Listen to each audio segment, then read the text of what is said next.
What is up, everyone? It's your main man here, Tucko, and I'm coming at you with some free-for-all gameplay. It's on Redwood. I'm using the HVK30. So let's get into what I wanted to talk about. A lot to cover today.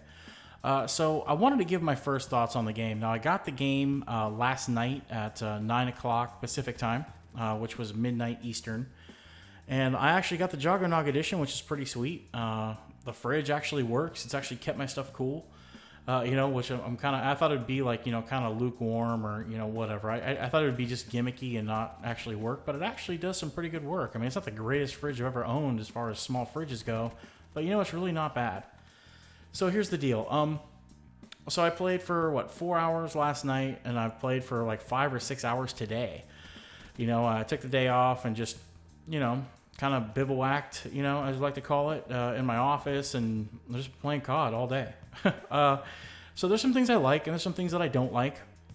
So let's kind of get into this. Now, when I say I don't like it, I'm nitpicking. I wouldn't say that I'm like going hard on the game, or I think the game is bad, or I think it's ass, or whatever else. So when I say this, don't think that, he's hating on the game, because I'm really not. I like the game. I'm having fun with it. And it's the first time I've had fun with a Call of Duty in quite some time. So, I'm happy about that. So let's just start with the positive things I like. I like the pace of the game. The pace of the game is good. It's exactly what it should be. One of the problems with A-Dub is it was just so chaotic. The maps had no control, no flow. So I mean, the game was fast paced, but just didn't have any control. It was essentially just wild. It's like a race car that has too big of an engine. It would just kind of go down the track and do whatever the hell it wants. This feels like a high performance race car that's exactly suited for what it should be. So the pace is fast, the play is good. I had 0 connection problems, which is something that usually always happens. Usually on a night release, usually I can't connect to friends, or I have trouble getting into games. I had none of that. I got on, put it in, like I've been playing this COD for months. It works just fine.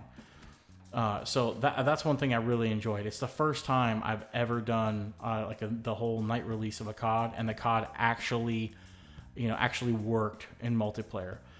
Now I think it's weird. I understand that more people actually buy the game for single player than multiplayer, which I just don't understand. I really don't. I haven't played the single player campaign in Call of Duty forever because I thought they were short. Ungratifying. I think the last one I played was Modern Warfare 2. I think that was the last time I actually went through and did the whole campaign. Maybe Modern Warfare 3 too. So yeah, I mean, so there's a lot of good stuff. The maps are beautiful. They're not huge. Like when you go back to thinking about Ghost and you think about that big ass, was it Siege? That big, huge Game of Thrones map. You didn't have anything like that. All the maps felt good size. They're essentially 3 lanes. They're normal. The thrust jumping is not nearly as bad as the exosuit. So, lots of positives. I mean, the game felt like a Call of Duty. It really did. It felt truly like a Call of Duty. So the most important thing is I'm having a good time with it, and I'm enjoying it. So that's kind of that's kind of how I take things. Is that for me, it's all about, do you enjoy the game, or are you having fun? I don't need to be good at Call of Duty. Okay, I feel no incessant need to be amazing at Call of Duty. I'm fine with not being good at Call of Duty. So as long as I'm having fun, I'll get killed all day. I don't really care. So let's get into some of the negatives. So some of the negatives for me, and maybe for you guys, it might be a little different. The first negative for me, I think that really, really, really bothered me is the fact of how long it takes to level up. It really does. It takes a long time to level up. I would rather have them add prestiges than have just 10 prestiges with a master prestige, and it just take forever to level up. And the reason for that is that how it works is that when you prestige and you keep going back, you don't hold on to perks or guns or things you'd had before. Well, the problem is that a lot of what I would consider like necessary perks, it takes a little while to get there. You know what I mean? Like I don't use Ghost. I'm not a big Ghost guy, but I have to say Tac Mask and Flak Jacket. I had to endure a ton of games before I finally got Flak Jacket and Tac Mask. And for me, those are just unnecessary, especially if you're playing Hardpoint, that stuff. I mean, man, those are like 2 perks that are just like on the must list. So I found that. I found the game to be a little spammy when it came to nades and to flashbangs and stuff like that, but that has nothing to do with the game itself, just more the players who are playing it. So something else that kind of bothered me, and this is weird, this is like just a me thing. For those of you who've been playing on PlayStation, the default aim and shoot has been L1 and R1. That has been the default shoot. And it was that way on the beta as well. But for some reason, when the game is launched, the default on it happens to be L2 and R2. Now, if I remember correctly, I think that's how Xbox was. I think that's how Xbox was. It was the bottom two were the ones who, that were, the aim and the shoot. So, so it makes me wonder, did they make that change midway because, pro players had complained or someone had complained who was used to playing Xbox for a long time? I mean, that's probably what happened. But, the reason it bothers me is that, look, Call of Duty, MLG, that kind of stuff, it came to PlayStation. Okay, PlayStation players didn't go to Microsoft or they didn't go to Xbox 360 or Xbox One.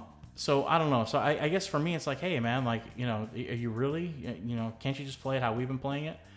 So I mean, you can change it, which is fine, but the fact that I have to go through the change, I don't know, for some reason, just left a really weird taste in my mouth. I mean, maybe I'm just being totally nitpicky.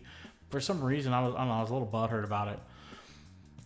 The next thing that really bothered me is that bow and arrow. It's like seriously, it's like a stick in C4. It's crazy. It's really powerful, and you get a lot of them.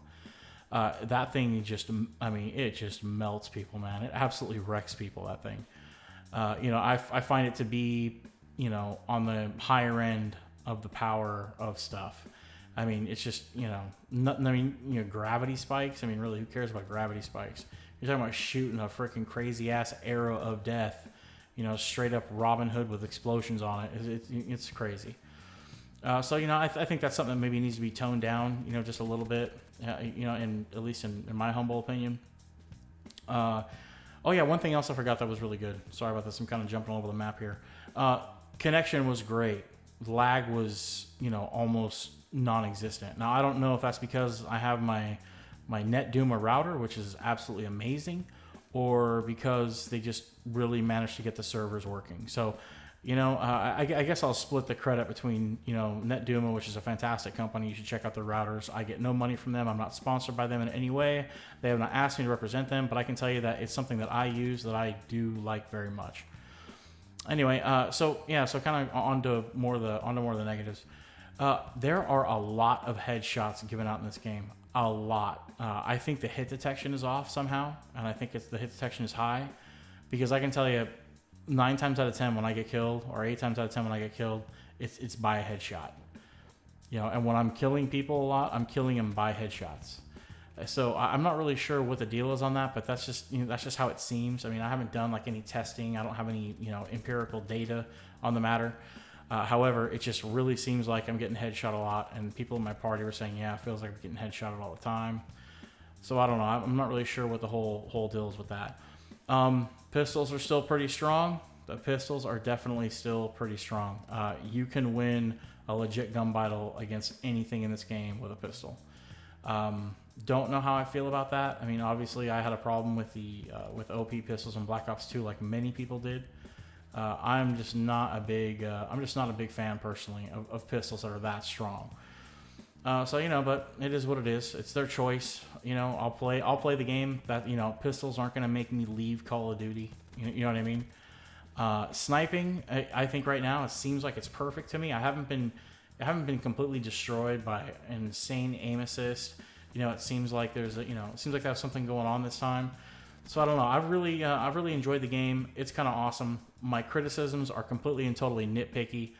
So yeah, that's basically it. So I'm gonna keep playing it. I'm digging it. I'm grinding on it.